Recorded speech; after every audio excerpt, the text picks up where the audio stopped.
Hello दोस्तों, top classes Patna के YouTube channel पर आपका स्वागत है।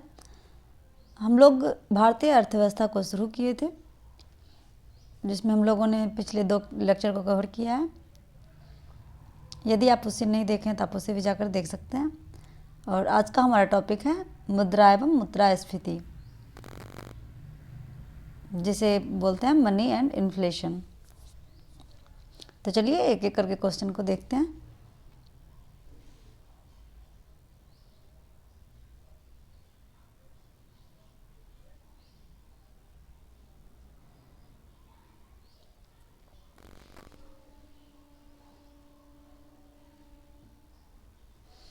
पहला क्वेश्चन है, वस्तु विनिमय प्रणाली वह प्रणाली है जिसमें, तो इसका सही आंसर हो जाएगा ऑप्शन ए, वस्तु के बदले वस्तु का ही लेन देन होता है। दोस्तों, वस्तु विनिमय प्रणाली में जैसे हम 5 केजी किसी को चावल देते हैं तो वो हमको 4 केजी गेहूँ दे देगा, तो वही हुआ वस्तु विनिमय प्रणाली। अगला क्वेश्चन है, किसी अर्थव्यवस्था में व्यापारी वर्ग हिसाब की इकाई के रूप में प्रयोग कर सकते हैं, तो इसका सही आंसर है ऑप्शन बी, केवल मुद्रा। अगला क्वेश्चन है, वस्तु अर्थव्यवस्था की धारणा में, तो इसका सही आंसर है ऑप्शन डी, ए तथा बी दोनों। वस्तुओं को वस्तुओं में बदला जाता है, वस्तु विनिमय प्रणाली प्रचलन में होती है। अगला क्वेश्चन है,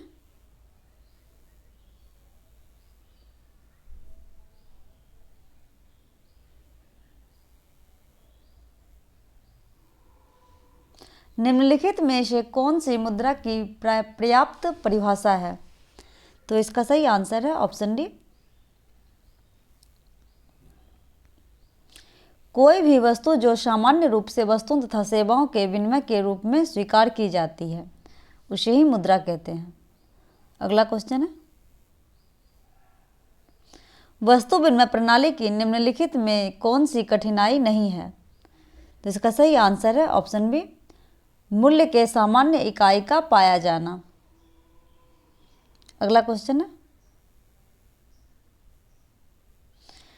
किसी देश की मुद्रा की कुल मात्रा में शामिल होता है, तो इसका सही आंसर है ऑप्शन सी, करेंसी और बैंक जमा। अगला क्वेश्चन है, मुद्रा के लिए अपना कार्य करने से पहले निम्नलिखित में से कौन सा गुण आवश्यक है, तो इसका सही आंसर है ऑप्शन ए, स्वीकृति का। आगे बढ़ते हैं दोस्तों, वस्तु विनिमय प्रणाली की मुख्य कठिनाइयां थी, तो इसका सही आंसर है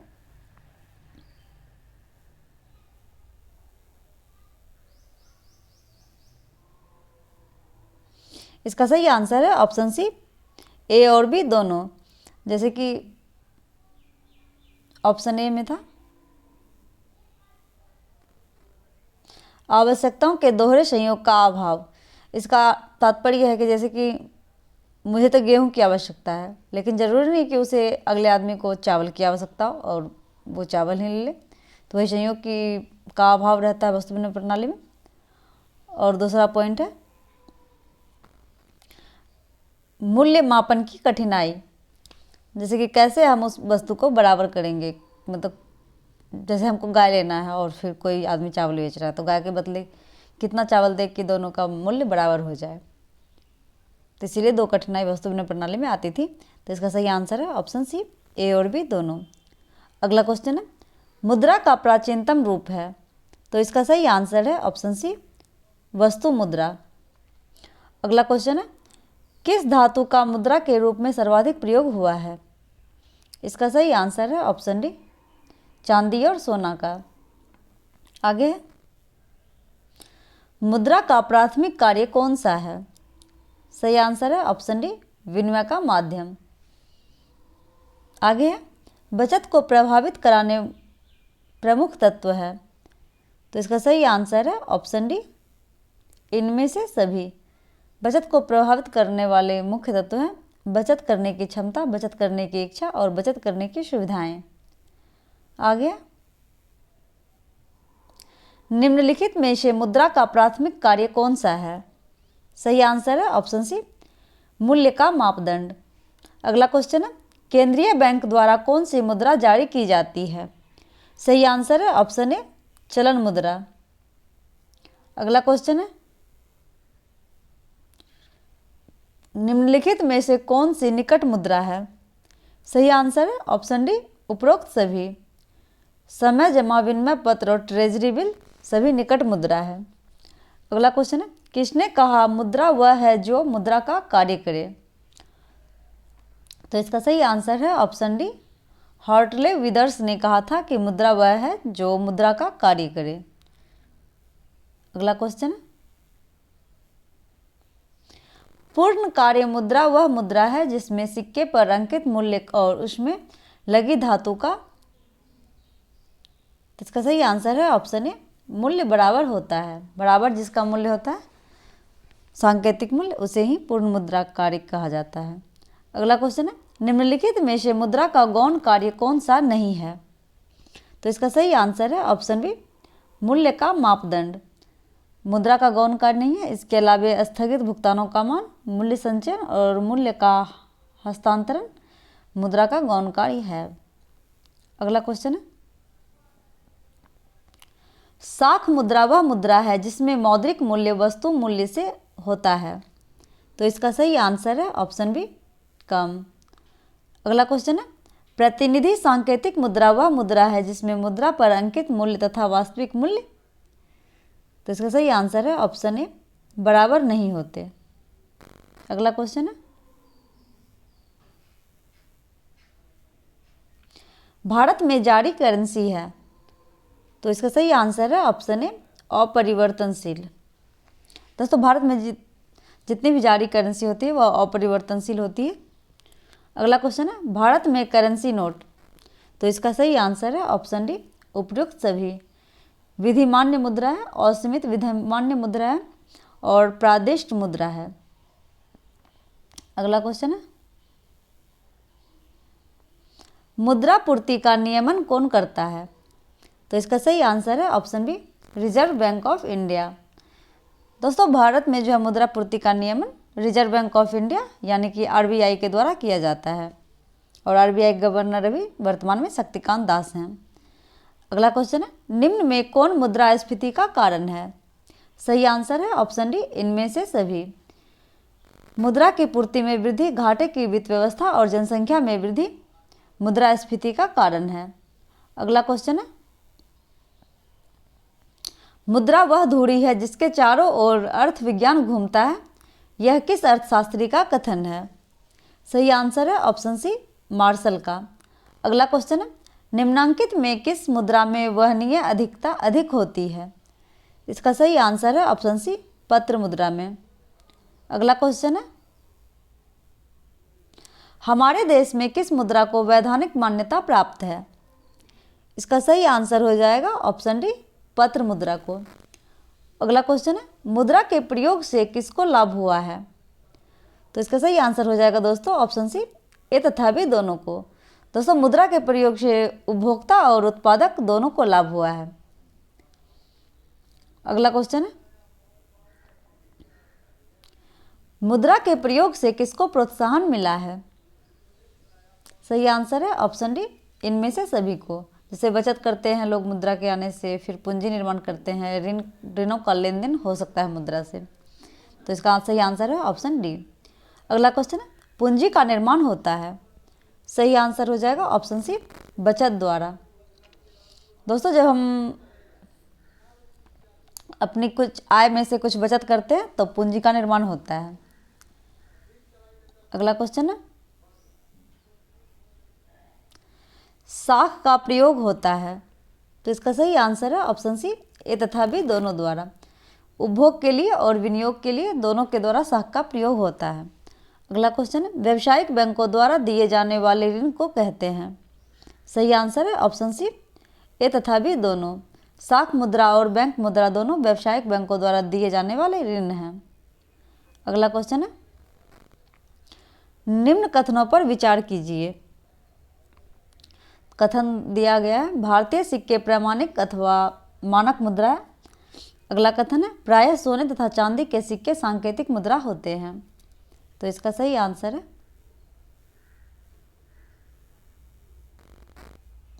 तो इसमें पूछा गया है उपर्युक्त में से कौन सा सही है। तो इसका सही आंसर है ऑप्शन ए, केवल एक।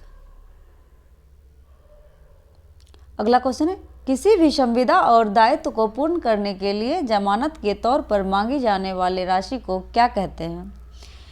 तो इसका सही आंसर है ऑप्शन ए, कॉशन मनी।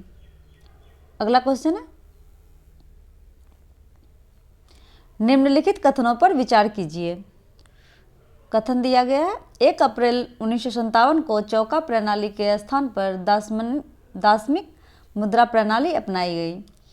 अगला कथन है, चौका प्रणाली के तहत सिक्के 4 के गुणक में होते थे, जबकि दासमिक प्रणाली में सिक्के को 10 के गुणक में पेश किया गया। तो इसमें पूछा गया है उपर्युक्त में से कौन सा सही है। तो इसका सही आंसर है दोस्तों ऑप्शन नंबर सी, ए और बी दोनों। अगला क्वेश्चन है, निम्नलिखित में से कौन सा एक कथन वैध मुद्रा लीगर टेंडर मनी के अर्थ को सही वर्णित करता है। तो इसका सही आंसर है ऑप्शन बी, वह मुद्रा जो कोई ऋणदाता अपने दावों के निपटाने में स्वीकार करने के लिए बाध्य होता है। अगला क्वेश्चन है, निम्नलिखित में से किस अर्थशास्त्री ने 1929-30 के महान मंदी को सुधारने के लिए राजकोषीय नीति के उपाय का उपयोग किया। तो इसका सही आंसर दोस्तों ऑप्शन है प्रोफेसर किन्स। दोस्तों प्रोफेसर जे.एम. किन्स ने general theory of employment interest and money में अपनी पुस्तक में राजकोषीय नीति के उपाय का उपयोग किया, जिससे अमेरिका जो है आर्थिक मंदी से उबर पाया था। अगला क्वेश्चन है, मुद्रास्फीति के कारण। तो मुद्रास्फीति के कारण क्या होता है। तो इसका सही आंसर है ऑप्शन डी, उपर्युक्त ए तथा बी दोनों। मुद्रास्फीति के कारण वस्तुओं का मूल्य बढ़ता है और मुद्रा का मूल्य गिरता है। तो इसका सही आंसर है ऑप्शन डी। अगला क्वेश्चन है, द्रव्य की पूर्ति यथावत रहने पर यदि द्रव्य की मांग में वृद्धि होती है तो इसका सही आंसर है ऑप्शन बी, ब्याज की दर में वृद्धि आ जाएगी। अगला क्वेश्चन है, फिलिप्स वक्र किसके माध्य संबंध व्यक्त करता है। तो इसका सही आंसर है ऑप्शन बी, मुद्रास्फीति एवं बेरोजगारी के बीच।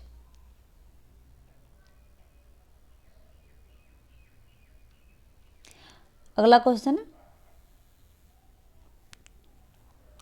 निम्नलिखित में से कौन सा एक कथन अपस्फीति का उपयुक्त वर्णन करता है। तो इसका सही आंसर है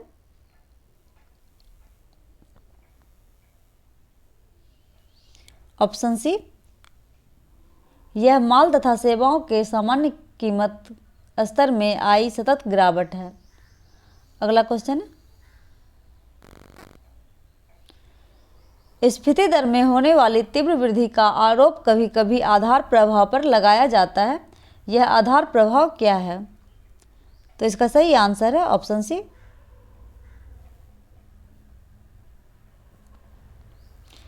ऑप्शन सी, यह विगत वर्ष की कीमतों का स्फीति दर की गणना पर आया प्रभाव है।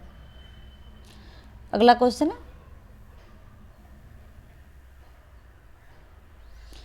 सूचकांक रेजिडेक्स संबंधित है। तो इसका सही आंसर है ऑप्शन डी, भूमि कीमत से। अगला क्वेश्चन है, भारत में मुद्रास्फीति के संदर्भ में निम्नलिखित कथनों में कौन सा सही है। तो इसका सही आंसर है ऑप्शन सी, घटा हुआ मुद्रा परिचालन मुद्रास्फीति के नियंत्रण में सहायता प्रदान करता है। अगला क्वेश्चन है, निम्नलिखित में कौन औद्योगिक कर्मकारों के लिए उपभोक्ता कीमत सूचकांक निकालता है। तो इसका सही आंसर है ऑप्शन सी, श्रम ब्यूरो। अगला क्वेश्चन है, भारत में कर्मचारी के महंगाई भत्ते के निर्धारण का आधार है। तो इसका सही आंसर है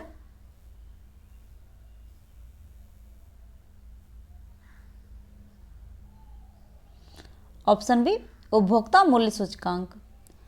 अगला क्वेश्चन है, निम्न में से कौन मुद्रास्फीति से सर्वाधिक लाभ पाता है।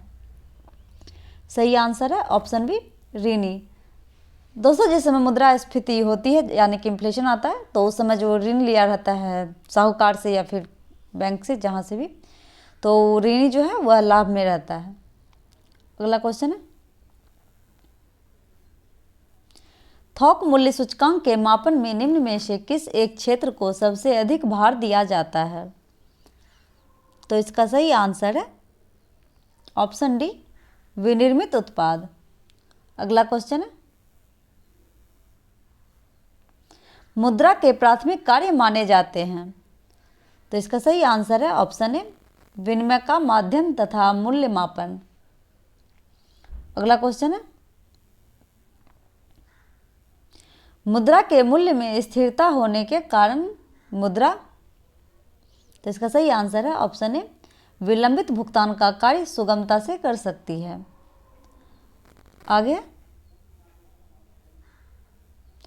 कोई भी ऐसी वस्तु जो सरलता से पर्याप्त मात्रा में उपलब्ध हो और जिसे जनता से सुविधा की दृष्टि से मुद्रा का दर्जा दे दिया हो, तो इसका सही आंसर है ऑप्शन बी, वस्तु मुद्रा कहलाती है। अगला क्वेश्चन है, सस्ती मुद्रा से क्या अभिप्राय है? तो इसका सही आंसर है ऑप्शन बी, देश में उद्योग व्यवसायों और उपभोक्ताओं को कम ब्याज पर ऋण उपलब्ध होना। आगे, परिवर्तनीयता के संदर्भ में क्या गलत है? तो इसका ऑप्शन देख लेते हैं। मांग व पूर्ति के अनुसार मुद्रा की विनिमय दर निर्धारित होनी चाहिए, ऑप्शन बी में है।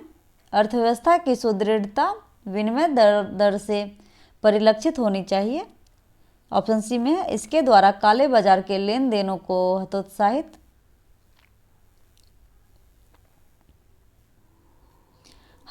होना चाहिए, और ऑप्शन डी में भारतीय रिजर्व बैंक को प्रत्यक्षता कार्य करना होगा, ना कि अप्रत्यक्ष तौर पर। तो इसका सही आंसर है ऑप्शन डी, जो कि गलत है। दोस्तों भारतीय रिजर्व बैंक जो वह प्रत्यक्षता रूप से ही कार्य करती है। अगला क्वेश्चन है, भारत की विदेशी मुद्रा आरक्षित निधि में निम्नलिखित में से कौन सा एक मद समूह सम्मिलित है? तो इसका सही आंसर है ऑप्शन बी, विदेशी मुद्रा परिसंपत्ति भारतीय रिजर्व बैंक द्वारा धारित स्वर्ण तथा विशेष आहरण अधिकार SDR। अगला क्वेश्चन है, जो मुद्रा प्रधान की सहायक होती है सीमित विधिग्राह्य होती है, जिसका टंकन सीमित होता है और जिसका धात्विक मूल्य घोषित मूल्य से कम होता है, तो उसे क्या कहते हैं? तो इसका सही आंसर है ऑप्शन बी, उसे सांकेतिक मुद्रा कहते हैं। आगे, मुद्रा के अंतर्गत शामिल किया जाता है, तो इसका सही आंसर है ऑप्शन बी, जनता के पास नकदी व बैंकों के पास मांग जमा डिमांड डिपॉजिट्स को। अगला क्वेश्चन है,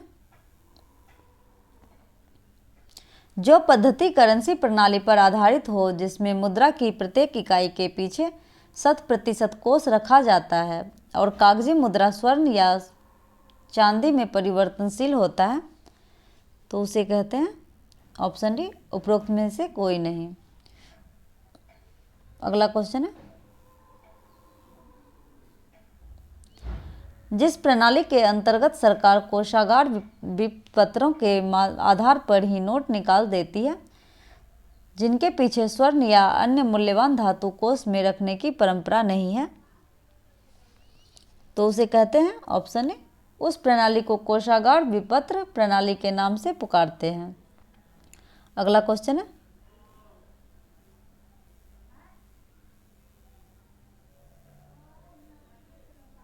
स्वर्ण अथवा चांदी की मुद्रा का पारस्परिक अनुपात सरकार द्वारा उनकी धातु शुद्धता के अनुसार घोषित किया जाता है, परंतु कभी कभी किसी एक धातु का बाजार मूल्य बढ़ जाता है। ऐसी स्थिति में उस धातु के सिक्कों का,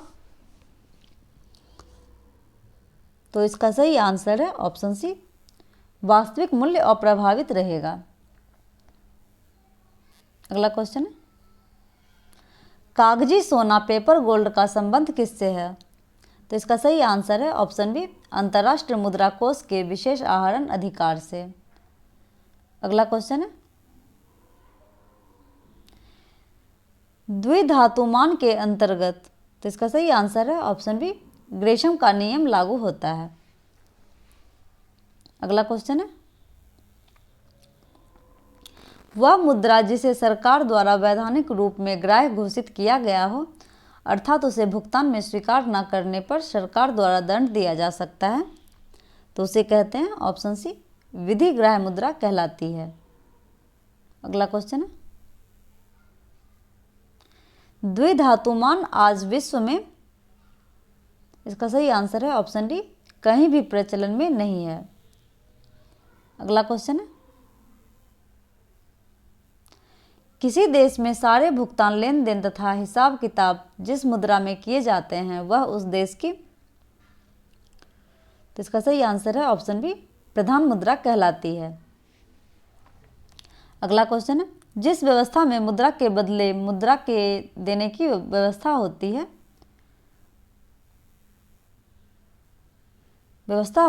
एवं स्वर्ण या चांदी कोष में रखने का कोई प्रावधान नहीं होता,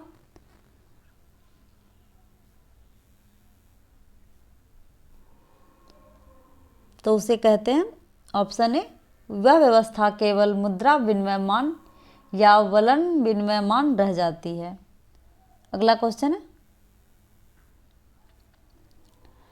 चेक, ड्राफ्ट, हुंडी, प्रतिज्ञा पत्र आदि के माध्यम से अनेक भुगतान किए जाते हैं और सुविधा के कारण लोग उन्हें मुद्रा से अधिक महत्व देते हैं। यह बैंक मुद्रा या साख मुद्रा ही, तो इसका सही आंसर है ऑप्शन बी, ऐच्छिक मुद्रा कहलाती है। अगला क्वेश्चन है, जब दो धातुओं की प्रधान मुद्राएं चलन में रहती है और दोनों धातुओं की मुद्राएं असीमित विधिग्राह्य होती है, दोनों प्रकार की मुद्राओं में धातु की मात्रा अंकित मूल्य में समान होती है, दोनों ही धातुओं के पारस्परिक अनुपात सरकार द्वारा निश्चित कर दिए जाते हैं और दोनों मुद्राओं में से केवल एक का मुक्त टंकन होता है, तो उसे कहते हैं ऑप्शन ए, उसे पंगु या द्विधातुमान कहते हैं। अगला क्वेश्चन है, मंदी के समय केंद्रीय बैंक के लिए उचित है, सही आंसर है ऑप्शन बी, सस्ती मुद्रा नीति अपनाकर शाख का विस्तार करना। अगला क्वेश्चन है, समांतर अर्थव्यवस्था या काला धन से निम्नलिखित में से क्या प्रभाव पड़ता है, तो इसका सही आंसर है ऑप्शन बी, मौद्रिक नीतियां कम प्रभावी हो जाती है। अगला क्वेश्चन है, मुद्रा अवमूल्यन का अर्थ है, सही आंसर है ऑप्शन ए, अंतर्राष्ट्रीय व्यापार में प्रयुक्त मुद्राओं की तुलना में मूल्य में गिरावट। अगला क्वेश्चन है,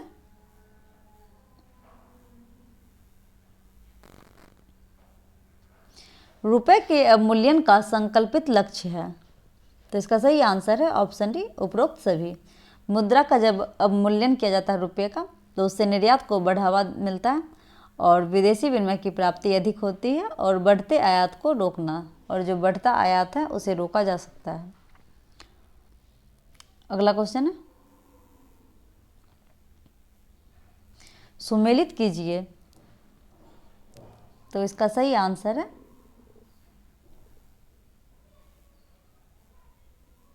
ऑप्शन सी, ए का 1 है, बी का 2 है, सी का 3 और डी का 4। चलिए एक एक करके देख लेते हैं। मुद्रामान कहते हैं इस व्यवस्था में मुद्रा के कोष, मुद्रा निर्गमन संबंधी नियमन, नानन तथा मानक तथा सांकेतिक मुद्रा निकालने संबंधी नियम तथा क्रियाएं आदि सम्मिलित किए जाते हैं। और मूल्यमान में वह वस्तु जिसमें अन्य सब वस्तुओं के मूल्य मापे जाते हैं, जैसे रुपया, डॉलर, मार्क आदि। अगला है सी, अच्छी मुद्रा। अच्छी मुद्रा के अंतर्गत आता है जिसमें सर्वमान्य, अविनाशता, वाहनीयता, एकरूपता आदि गुणों का समावेश हो। आगे वास्तविक मुद्रा।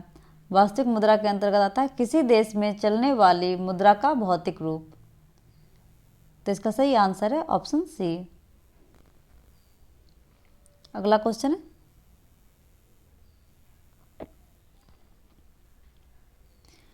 निम्नलिखित कथनों पर विचार कीजिए। तो इसका सही आंसर है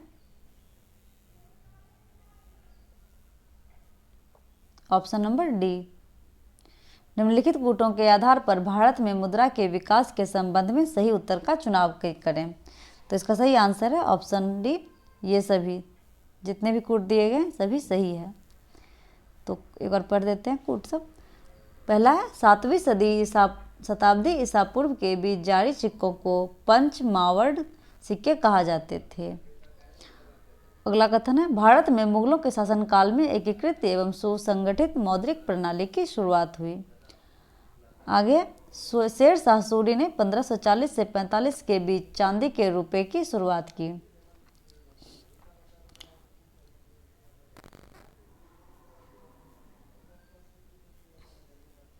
अगला पॉइंट है, ब्रिटिश साम्राज्य के अंतर्गत 1867 में पहली बार महारानी विक्टोरिया के चित्र की श्रृंखला वाले बैंकनोट जारी किए गए। तो इसका सही आंसर है ऑप्शन डी। अगला क्वेश्चन है, भारत में रुपए के संबंध में निम्नलिखित कथनों पर विचार कीजिए। तो इसका सही आंसर है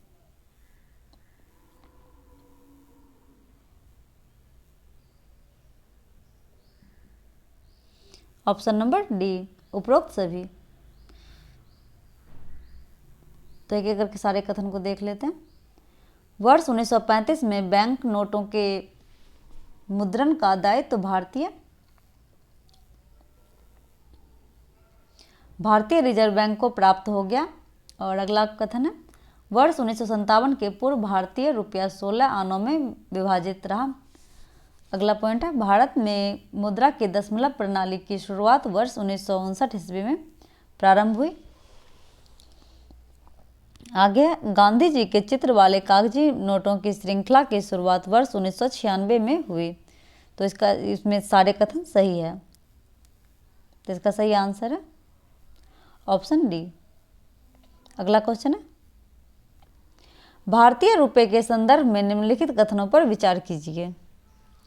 तो इसका कथन दिया हुआ है, भारतीय रुपए पर 15 भाषाओं में उसका मूल्य मुद्रित होता है।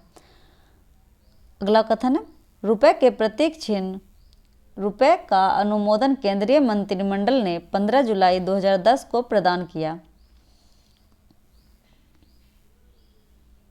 और आगे, रुपए के प्रतीक चिन्ह की रचना उदय कुमार ने की। अगला कथन है, भारत, श्रीलंका, भूटान, नेपाल, पाकिस्तान, मॉरिशस, मालदीव और इंडोनेशिया की मुद्रा को रुपया कहते हैं। तो इसमें पूछा गया है, निम्नलिखित कूटों के आधार पर सही कथन का चयन करें। तो इसका सही आंसर है ऑप्शन डी, ये सभी चारों कथन सही है। अगला क्वेश्चन है, भारत में सर्वप्रथम मौद्रिक इकाइयों का उल्लेख कब प्राप्त हुआ। तो इसका सही आंसर है ऑप्शन बी, 2500 से 1750 ईसा पूर्व के बीच। अगला क्वेश्चन है, भारत में मुद्रा की पूर्वी M3 के संबंध में निम्नलिखित कथनों पर विचार कीजिए। तो इसका सही आंसर है ऑप्शन डी, ये सभी। M3 के अंतर्गत आता है जनता के पास जो नकदी जमा है, बैंकों के पास मांग निक्षेप, बैंकों के पास आवधिक निक्षेप और रिजर्व बैंक के पास अन्य निक्षेप। M3 के अंतर्गत ये सारी मुद्राएं आती है। अगला क्वेश्चन है, निम्नलिखित कथनों पर विचार करें। कथन दिया गया, जनता के पास मुद्रा। कथन 2 है, बैंकों के पास नकदी।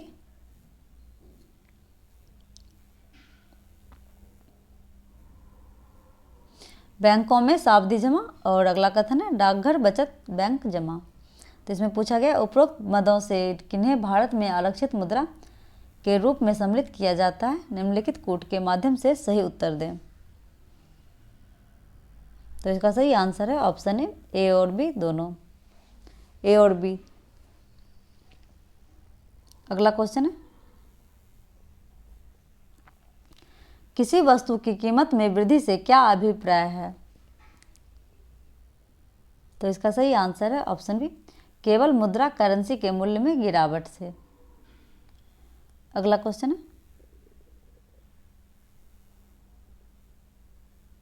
भारतीय रिजर्व बैंक द्वारा मुद्रा आपूर्ति को M1, M3, M2, M3, M4 में बांटता है। M1 के अंतर्गत निम्न में से कौन आते हैं? तो इसका सही आंसर है ऑप्शन बी, 1, 2 और 3। तो इसमें बैंक की मांग जमाएं, करेंसी नोट व सिक्के और रिजर्व बैंक की अन्य जमाएं, ये तीनों M1 के अंतर्गत आते हैं। अगला क्वेश्चन है, भारत में निम्नलिखित में किनके योग से सुलभ मुद्रा बनती है? तो इसका सही आंसर है ऑप्शन सी, 1, 2 और 4। कूट के आधार पर सही विकल्प का चयन करना था। तो इसमें हो जाएगा जनता के पास करेंसी जमा, जनता की मांग जमा राशि और भारतीय रिजर्व बैंक में अन्य जमा राशि। तो इसका सही आंसर है ऑप्शन सी। अगला क्वेश्चन है, किसी भी देश द्वारा मुद्रा के अवमूल्यन का तात्पर्य है? तो इसका सही आंसर है ऑप्शन सी, 1, 2 और 4। आयात प्रतिस्थापन को प्रोत्साहन देना, निर्यात का विस्तार करना और कथन 4 में व्यापार घाटे को संतुलन में लाना।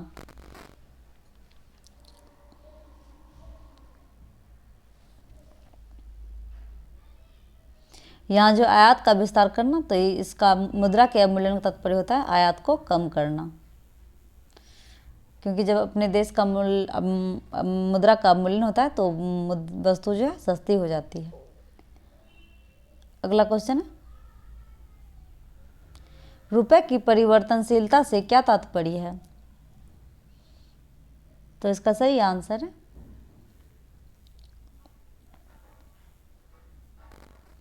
ऑप्शन सी, रुपए को अन्य मुद्राओं में और अन्य मुद्राओं को रुपए में परिवर्तित करने के स्वतंत्र रूप से अनुज्ञा प्रदान करना। अगला क्वेश्चन है, निम्नलिखित में से कौन सा कथन सही है?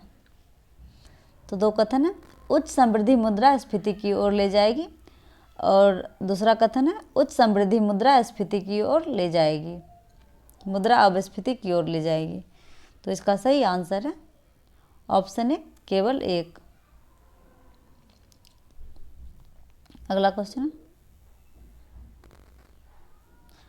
निम्नलिखित कथनों पर विचार कीजिए। कथन दिया गया, मुद्रा स्फीति ऋणियों को लाभ पहुंचाती है, और अगला पॉइंट है, मुद्रा स्फीति बॉन्ड धारकों को लाभ पहुंचाती है। तो इसमें पूछा गया, उपरोक्त कथनों में कौन सा कथन सही है? तो इसका सही आंसर है ऑप्शन ए, केवल 1। अगला क्वेश्चन है, भारत में विदेशी मुद्रा में शामिल है? तो इसका सही आंसर है ऑप्शन ए, 1, 2 और 3। विदेशी मुद्रा में जो शामिल है वह है स्वर्ण, विदेशी मुद्रा और SDR। अगला क्वेश्चन है, काली मुद्रा क्या है? तो इसका सही आंसर है ऑप्शन डी, यह अवैध आय है जिस पर आयकर नहीं दिया गया है। अगला क्वेश्चन है, मुद्रा स्फीति की शून्य दर उस वर्ष में अवश्य मानी जाती है तब? तो इसका सही आंसर है ऑप्शन ए, वर्ष के प्रत्येक सप्ताह में मुद्रा स्फीति की वार्षिक दर शून्य रहे। अगला क्वेश्चन है, भारत में मुद्रा स्फीति दर की माप किस आधार पर होती है? तो इसका सही आंसर है ऑप्शन बी, थोक मूल्य सूचकांक के आधार पर। दोस्तों, थोक मूल्य सूचकांक के आधार पर भारत में मुद्रा स्फीति की दर की माप की जाती है। अगला क्वेश्चन है, निम्नलिखित कीमत सूचकांकों में से केंद्र सरकार के कर्मचारियों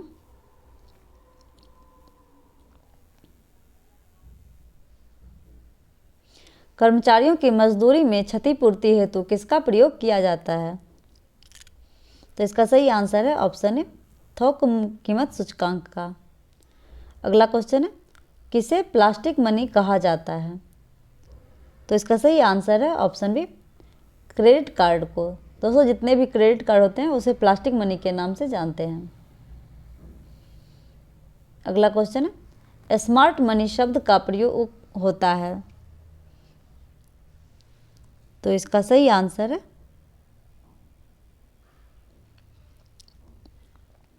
इंटरनेट बैंकिंग से। दोस्तों जितने भी इंटरनेट बैंकिंग होते हैं उससे स्मार्ट मनी के नाम से जानते हैं। अगला क्वेश्चन है, निम्नलिखित कथनों पर विचार कीजिए। कथन है, विश्व बैंक निर्धारित करता है। अगला कथन है, संबंधित देश द्वारा प्रदत्त वस्तुओं और सेवाओं की कितनी मांग है से निर्धारित होता है। अगला पॉइंट है, संबंधित देश की सरकार की स्थिरता से निर्धारित होता है। और अगला पॉइंट है, संबंधित देश की आर्थिक संभाव्यता से निर्धारित होता है। तो इसमें पूछा गया उपरोक्त में कौन सा कथन सही है? तो इसका सही आंसर है ऑप्शन डी 1, 2, 3, 4। अगला क्वेश्चन है, भारत के संदर्भ में निम्नलिखित कथनों पर विचार कीजिए। कथन दिया गया, भारत में थोक कीमत सूचकांक केवल मासिक आधार पर उपलब्ध है। अगला पॉइंट है, औद्योगिक कामगारों के लिए उपभोक्ता मूल्य सूचकांक खाद्य वस्तुओं को कम महत्व देती है। तो इसमें पूछा गया उपरोक्त में से कौन सा कथन सही है? तो इसका सही आंसर है ऑप्शन डी ना तो 1 ना ही 2। अगला क्वेश्चन है, भारत में मुद्रा गुणक को परिभाषित किया जाता है।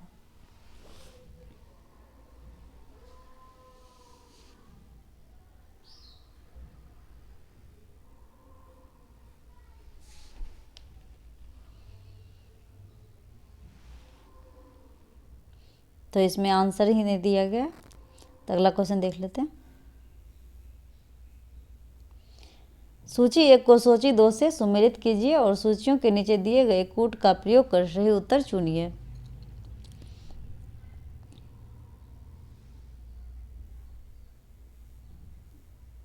तो इसका सही आंसर है ऑप्शन बी।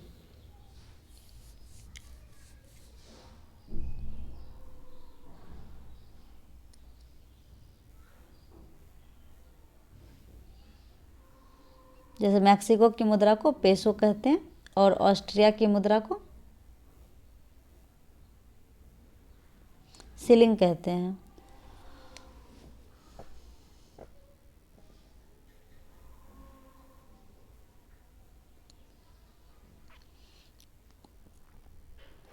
और फिर सऊदी अरब है, सऊदी अरब की मुद्रा को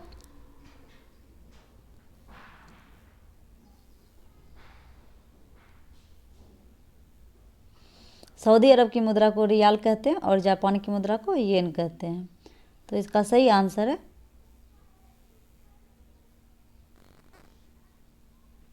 ऑप्शन नंबर बी। ए का 2, बी का 4, सी का 1 और डी का 3। अगला क्वेश्चन है, मुद्रा प्रसार के बारे में जो असत्य है उसे चिन्हित कीजिए। तो इसका सही आंसर है ऑप्शन डी, मुद्रा प्रसार की दर से नीचे जाने का तात्पर्य कीमतों का घटना नहीं है।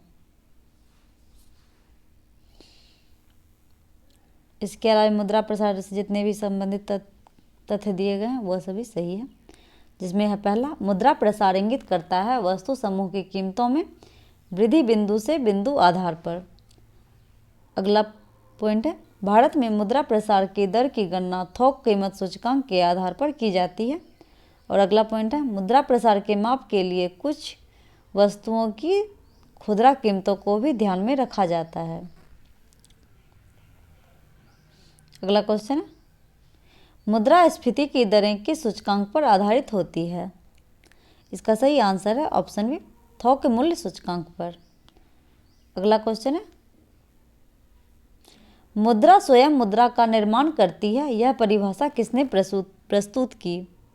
तो इसका सही आंसर है ऑप्शन सी, क्रोमर ने। दोस्तों क्रोमर ने कहा था कि मुद्रा जो है स्वयं मुद्रा का निर्माण करती है। अगला क्वेश्चन, ग्रेशम का नियम निम्नलिखित में से किससे संबंधित है? सही आंसर है ऑप्शन सी, मुद्रा के प्रचलन से। अगला क्वेश्चन है, ऐसी विदेशी मुद्रा जिसमें शीघ्र पलायन कर जाने की प्रवृत्ति होती है वह कहलाती है? तो इसका सही आंसर है ऑप्शन डी, गर्भ मुद्रा, जिसे हॉट मनी भी कहते हैं। अगला क्वेश्चन है, हवाला क्या है? तो इसका सही आंसर है ऑप्शन ए, विदेशी मुद्रा का अवैध कारोबार। अगला क्वेश्चन है, हार्ड करेंसी से तात्पर्य है? तो इसका सही आंसर है ऑप्शन ए, वह मुद्रा जिसकी आपूर्ति मांग की अपेक्षा कम हो।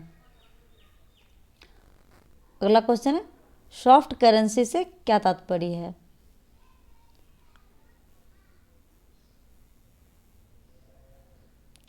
तो इसका सही आंसर है ऑप्शन बी, वह मुद्रा जिसकी आपूर्ति मांग की अपेक्षा अधिक हो। अगला क्वेश्चन है, जिस मुद्रा में भुगतान करने पर लेनदार कानूनी तौर पर स्वीकार करने से इनकार नहीं कर सकता है उसे कहते हैं? तो इसका सही आंसर है ऑप्शन ए, विधिग्राह्य मुद्रा। अगला क्वेश्चन है, सस्ती मुद्रा से अभिप्राय है? तो इसका सही आंसर है ऑप्शन ए, देश की मुद्रा का अंतर्राष्ट्रीय बाजारों में आसानी से उपलब्ध होना। अगला क्वेश्चन है,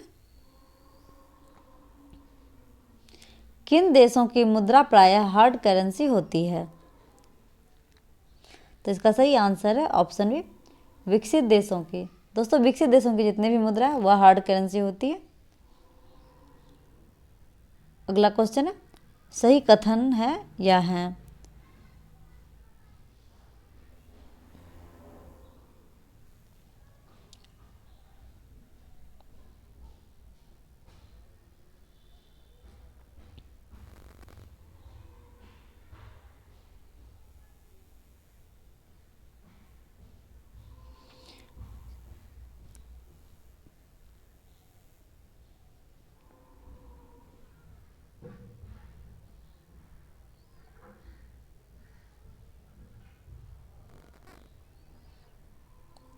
तो ये जो क्वेश्चन है वो गलत है।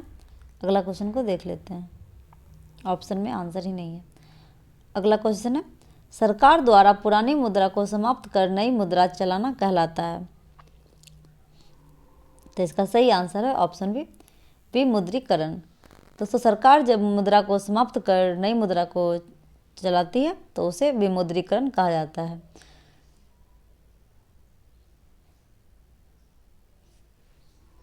अगला क्वेश्चन है,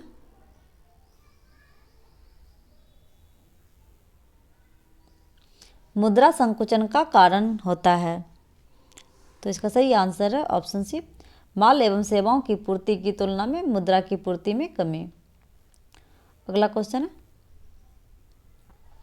निम्नलिखित में से कौन मुद्रा आपूर्ति नियंत्रण में सहायक नहीं है?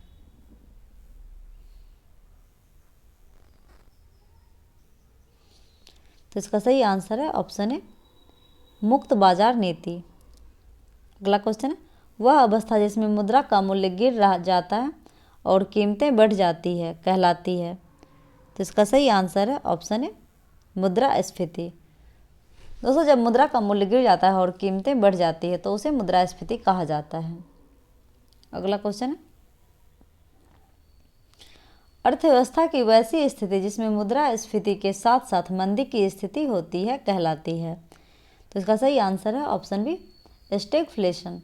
जब दोस्तों अर्थव्यवस्था में मुद्रास्फीति भी रहती है उसके साथ साथ मंदी भी आ जाती है तो उसे स्टैगफ्लेशन के नाम से जानते हैं। अगला क्वेश्चन है, मुद्रास्फीति से बाजार की वस्तुएं? इसका सही आंसर है ऑप्शन बी, महंगी हो जाती है। दोस्तों मुद्रास्फीति के कारण जो है बाजार की वस्तुएं महंगी हो जाती है। अगला क्वेश्चन है, लगातार बढ़ती कीमतों की प्रक्रिया होती है? तो इसका सही आंसर है ऑप्शन सी, मुद्रास्फीति। आगे घाटे की वित्त व्यवस्था में व्यय और राजस्व का अंतर अतिरिक्त कागजी मुद्रा छापकर पाटते हैं। इस युक्ति का उद्देश्य आर्थिक विकास है, परंतु यदि यह विफल हुई तो इससे कौन सी स्थिति उत्पन्न होती है? तो इसका सही आंसर है ऑप्शन सी, मुद्रास्फीति। जब दोस्तों व्यय और राजस्व में बहुत अंतर हो जाता है तो कागजी मुद्रा से जब नोट छापकर इस अंतर को कम करने की कोशिश की जाती है तो देश में मुद्रास्फीति होने की संभावना बढ़ जाती है। अगला क्वेश्चन है, निम्नलिखित में वह वर्ग कौन है जिसको मुद्रास्फीति के कारण सबसे अधिक हानि होती है? इसका सही आंसर है ऑप्शन ए, देनदार। दोस्तों जब हम किसी व्यक्ति से ऋण लेते हैं तो उस समय जो व्यक्ति ऋण लेता है वह फायदे में रहता है और जो व्यक्ति ऋण देता है वह घाटे में रहता है। अगला क्वेश्चन है, मुद्रास्फीति से लाभान्वित होता है? जिसका सही आंसर है ऑप्शन सी, ऋणी। अगला क्वेश्चन है, मुद्रास्फीति की उच्च दर और बेरोजगारी की उच्च दर की एक साथ उपस्थिति को क्या कहते हैं? तो इसका सही आंसर है ऑप्शन बी, स्टैगफ्लेशन। अगला क्वेश्चन है, मुद्रास्फीति को इनमें से किसके द्वारा रोका जा सकता है? सही आंसर है ऑप्शन डी, इनमें से सभी। बचत का बजट, प्रत्यक्ष कराधान में वृद्धि और सरकारी व्यय में वृद्धि। मुद्रास्फीति में इन तीनों को रोका जाता है। अगला क्वेश्चन, निम्नलिखित में कौन मुद्रास्फीति के नियंत्रण की विधि नहीं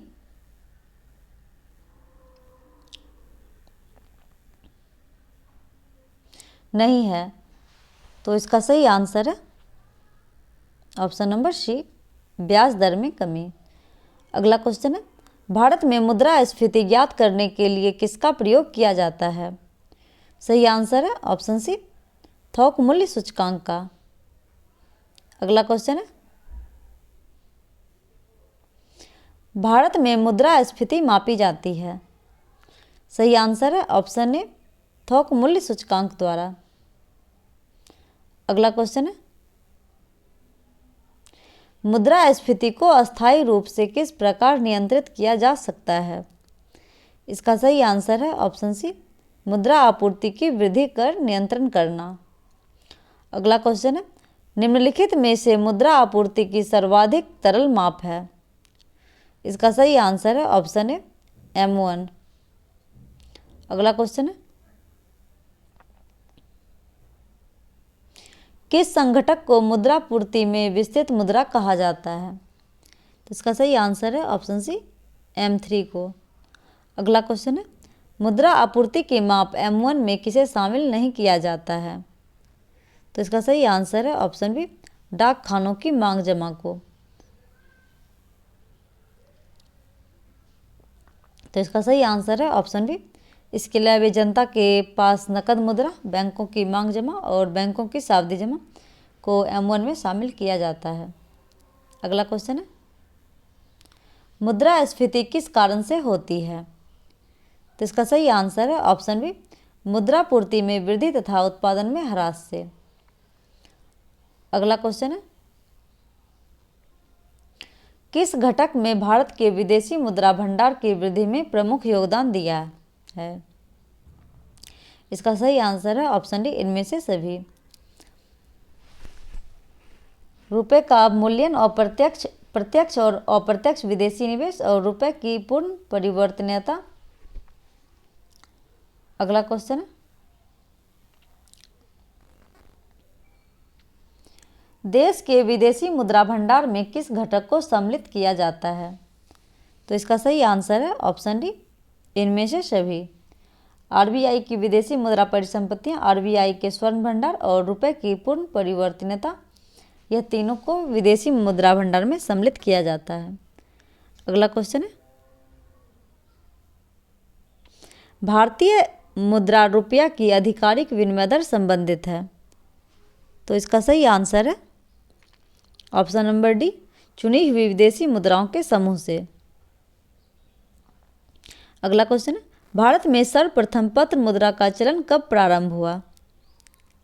तो इसका सही आंसर है ऑप्शन डी, 1806 ईस्वी में। अगला क्वेश्चन है, निम्नलिखित में कौन सा कथन सही है?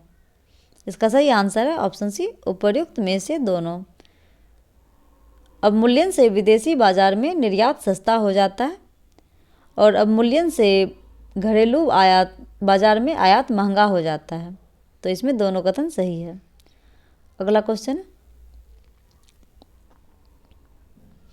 अवमूल्यन का उद्देश्य होता है। तो इसका सही आंसर है ऑप्शन नंबर डी, निर्यात को प्रोत्साहित करना। दोस्तों, अवमूल्यन जब अपने देश में करते हैं तो उससे निर्यात को प्रोत्साहन मिलता है।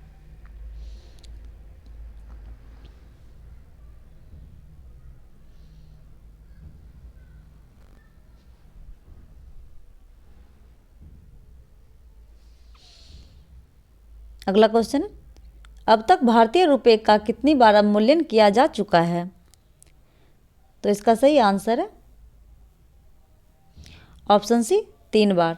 दोस्तों, भारतीय रुपये का 3 बार अवमूल्यन हो चुका है। एक बार 1949 ईस्वी में, फिर 1965 ईस्वी में, फिर 1991 ईस्वी में। 1991 ईस्वी में भारतीय रुपये का अवमूल्यन 2 बार किया गया था एक ही साल में, तो इसीलिए इसे 3 बार काउंट करते हैं। तो इसका सही आंसर है ऑप्शन सी। अगला क्वेश्चन है, भारतीय रुपये का सर्वप्रथम किस वर्ष अवमूल्यन किया गया था? तो इसका सही आंसर है ऑप्शन है 1949 ईस्वी में। अगला क्वेश्चन है, भारतीय रुपये का अंतिम बार अवमूल्यन किस वर्ष किया गया? तो इसका सही आंसर है ऑप्शन बी, 1991 ईस्वी में। अगला क्वेश्चन है,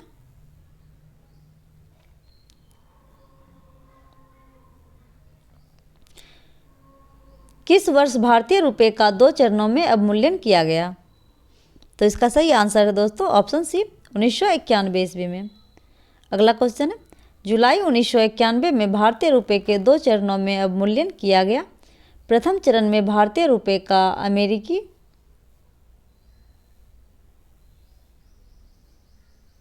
अमेरिकी डॉलर में अवमूल्यन हुआ। तो इसका सही आंसर हो जाएगा ऑप्शन ए, 20%। दोस्तों, अमेरिकी डॉलर के मुकाबले भारतीय रुपये को 20% से अवमूल्यन किया गया था। अगला क्वेश्चन है, भारतीय मुद्रा को पूर्ण परिवर्तनीय बनाया गया। तो इसका सही आंसर है ऑप्शन बी, 1993-94 के केंद्रीय बजट में भारतीय मुद्रा को पूर्ण परिवर्तनीय बनाया गया। अगला क्वेश्चन है, रुपये को चालू खातों में पूर्ण परिवर्तनीय कब घोषित किया गया? तो इसका सही आंसर है ऑप्शन बी, 19 अगस्त 1994 को। अगला क्वेश्चन है, वर्तमान में भारत में रुपये की पूर्ण परिवर्तनीयता लागू है भुगतान संतुलन के। तो इसका सही आंसर है ऑप्शन सी, चालू खाते पर। अगला क्वेश्चन है, रिजर्व बैंक के नोट निर्गमन विभाग के पास हर समय कम से कम कितने मूल्य का स्वर्ण कोष चाहिए? तो इसका सही आंसर है ऑप्शन बी, 115 करोड़ का। अगला क्वेश्चन है, 10 रुपये के नोट पर किसके हस्ताक्षर होते हैं? तो इसका सही आंसर है ऑप्शन डी, गवर्नर भारतीय रिजर्व बैंक के। दोस्तों, भारतीय रिजर्व बैंक के गवर्नर के 10 रुपये के नोट पर हस्ताक्षर होते हैं और 1 रुपये और जितने भी सिक्के होते हैं उस पर भारत के वित्त सचिव के हस्ताक्षर होते हैं। अगला क्वेश्चन है, भारत में 20 रुपये एवं उससे उच्च मूल्य वर्ग के नोटों की छपाई किस प्रेस में होती है? तो इसका सही आंसर है option B, currency note press, Dewas. अगला क्वेश्चन है, भारतीय करेंसी नोटों के पिछले भाग पर कितनी भाषाएं मुद्रित होती है? तो इसका सही आंसर है ऑप्शन डी, 15 भाषाएं। अगला क्वेश्चन है, थोक मूल्य सूचकांक होलसेल प्राइस इंडेक्स से संबंधित निम्न कथनों पर विचार कीजिए। तो कथन दिया गया, यह कीमत आंदोलन को व्यापकता के साथ नियंत्रित रखता है, इसीलिए इसे मुद्रास्फीति के संकेतक के रूप में लिया जाता है। अगला पॉइंट है,